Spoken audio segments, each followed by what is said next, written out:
Dipersembahkan oleh BRI Syariah.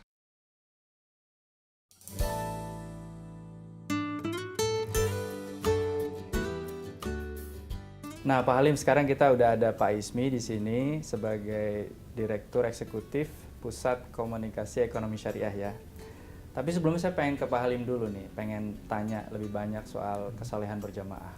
Pak Halim, pengen melanjutkan mengenai kesalehan berjamaah tadi ya, waktu kita di bawah. Kesalehan berjamaah macam apa Pak yang dicoba untuk kemudian saling merangkul antara institusi pemerintah nih? Dalam hal ini mungkin BI dengan apa, misalnya dengan OJK, AK, atau dengan kementerian yang lain Pak?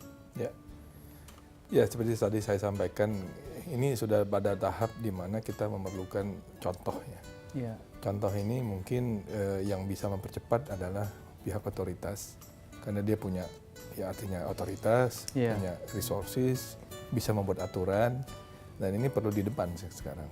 Oleh karena itu, ini perlu dengan kesungguhan, sehingga kita bisa menciptakan suatu kerjasama yang berdasarkan kepada kepercayaan. Ini tanpa adanya teladan tadi, tanpa adanya kepercayaan, kita sulit untuk bergerak. Kita kerja keras sedemikian rupa, tapi kalau tidak ada teladannya, nggak dipercaya, susah kita. Nah ini sekarang kita dalam tahap itu. Kita bersyukur Kementerian Agama sangat membantu kita. Kita pada waktu berbagai kesempatan melakukan kegiatan, kita juga didukung oleh Kementerian Agama, kita juga didukung oleh para asosiasi, dan kita tahu asosiasi yang mendukung pencanangan gerakan ekonomi syariah itu ada 14. Tapi banyak tuh Pak. Banyak, tetapi sebetulnya ternyata asosiasi-asosiasi itu lebih banyak lagi. Nah ini kita ingin mereka mengajak, belum terikut. Belum terikut. Nah ini kita harus mencari istilahnya itu suatu program kerja yang betul-betul bisa mencerminkan kebersamaan. Kalau Pak Ismi nih Pak, yang menangani komunikasi ekonomi syariah nih ya, kan begitu banyak pihak yang disebutkan Pak Halim tadi. Ada Kementerian Agama, ada Bank Indonesia pastinya, nanti Otoritas Jasa Keuangan, dan pihak-pihak lain, Kementerian Keuangan juga. Ini kan komunikasinya, kalau dalam pandangan saya mungkin harus agak sentralistik gitu ya.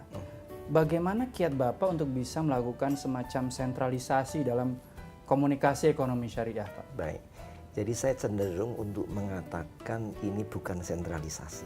Oh, bukan disentralisasi? Bukan sentralisasi, tapi bagaimana kita mengintegrasikan komunikasi dari pihak-pihak yang terkait tadi menjadi suatu komunikasi yang terjalin rapi, sehingga pesan-pesan yang akan disampaikan mengenai pengembangan ekonomi syariah itu bisa terdeliver dengan baik. Karena kalau namanya tersentralisasi, artinya akan lain, Pak. Iya. Ada pihak yang dominan gitu di situ. Padahal ini semua ingin dirangkul, ingin dirangkul, ingin bersama-sama, sehingga ya PKS di sini sebagai dirigennya lah, Pak. Iya. Jadi memang ada beberapa tahapan. Jadi tahapan awal ini kan kita mencoba mengikut sertakan berbagai kelompok masyarakat yang katakan lemah ini. Kemungkinan untuk disentuh oleh perbankan itu pasti agak sulit sekali. Jadi cara kita adalah menggroom mereka, mengembangkan kemampuan mereka sesuai dengan memang potensi yang mereka miliki. Ada misalnya keluarga yang katakanlah mungkin dia belum paham betul. Kalau dia mengelola waktunya dengan baik, ternyata dia punya waktu juga untuk lebih produktif. Nah ini sampai oleh Pak Ismi tadi, kita mencoba mengidentifikasi nanti kalau ada misalnya setiap hari kerjanya mungkin dia sudah terserap oleh kegiatan kerumah tanggaannya saja. Untuk memikirkan yang lain dia kelihatannya sudah nggak punya waktu. Sulit, ya. Tapi begitu kita katakanlah kita berikan pemahaman bahwa sebetulnya ibu, bapak punya waktu sebetulnya kalau ini dilakukan dengan baik. Kita juga mencoba agar keluarga itu menghargai waktu. Ya kan, ini wal asri nih. Supaya nanti dia tahu bahwa di sela-sela kegiatan sehari-harinya ternyata dia bisa lebih produktif. Nah, ini yang kayak gini-gini yang tadi sama Pak Ismi kita coba memberikan suatu pemahaman sehingga kita hidupnya itu tidak hanya sekedar ya katakanlah melintas waktu. Setelah itu kita selesai akhir hari, tidur, besok bangun lagi. Tujuannya kurang jelas. Kurang jelas. Nah itu dia. Nah, program yang disampaikan ini tidak bisa semata-mata hanya menggunakan jalur perbankan. Kita harus menggunakan jalur yang lain. Makanya pemerintah, kita tahu Indonesia terutama menjadi teladan ini dalam konteks menggunakan jalur keuangan untuk mendorong pengembangan ekonomi syariah. Ini namanya jalur keuangan yang inklusif tadi, financial inclusion. Ya. Nah, salah satu jalur yang kita harus dan secara serius kita gunakan jalur telekomunikasi. Nah, ini nanti kita di Bank Indonesia sudah melakukan ini secara ada pilot project-nya. Kita berharap nanti di OJK tentu juga akan diteruskan. Nah, ini perlu kerjasama dari Kementerian Parekraf misalnya, juga Kementerian Agama, Kementerian Komunikasi, Informasi dan Komunikasi. Ini penting karena ini tidak mungkin kita berharap bahwa bank misalnya yang sudah harus tentu saja berpikir secara bisnis ya, mau menjangkau saudara-saudara kita itu kalau dia belum kenal. Nah, oleh karena itu upaya yang kita lakukan ini sebetulnya mengumpulkan informasi.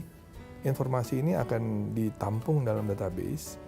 Nah, informasi datang dari mana? Yang paling mudah adalah dengan menggunakan jalur telekomunikasi yaitu HP, handphone. Nah, handphone ini memang sudah ada program dari Bank Indonesia dan tentu saja juga nanti akan didukung oleh berbagai pihak, OJK, juga dari asosiasi, termasuk perbankan. Itu nanti ada suatu perilaku keuangan, misalnya saja pulsanya yang ada di HP itu, kan sekarang ini sudah bisa dia pindah-pindahkan. Dia bisa menggunakan ini untuk pembayaran ke rekening listrik, rekening air, atau bisa untuk belanja di supermarket atau di toko-toko yang mau menerima. Ini adalah perilaku keuangan. Kalau sudah ada informasi seperti itu dan sudah ada identifikasi ini siapa, itu akan mudah sekali buat lembaga-lembaga keuangan, tidak hanya bank, bisa juga BMT, bisa juga koperasi, itu menggunakan informasi itu melakukan suatu penilaian atau rating sehingga nanti akan ketahuan ini keluarga yang sudah siap nih untuk menerima dana kebajikan itu tadi tanpa harus pakai menggunakan agunan, Pak. Nah, ini suatu konsep yang menurut hemat saya perlu kita dorong. Kita doakan, Pak, mudah-mudahan konsep financial inclusion tadi benar-benar bisa mempunyai efek trickle down ya kepada masyarakat prasejahtera itu. Mudah-mudahan lah semua yang menjadi niat baik kita Allah berikan kemudahan dalam mencapainya. Amin. Pak Halim, terima kasih banyak. Terima kasih. Pak Ismi, terima kasih. Pak. Terima kasih. Terima kasih. Terima kasih.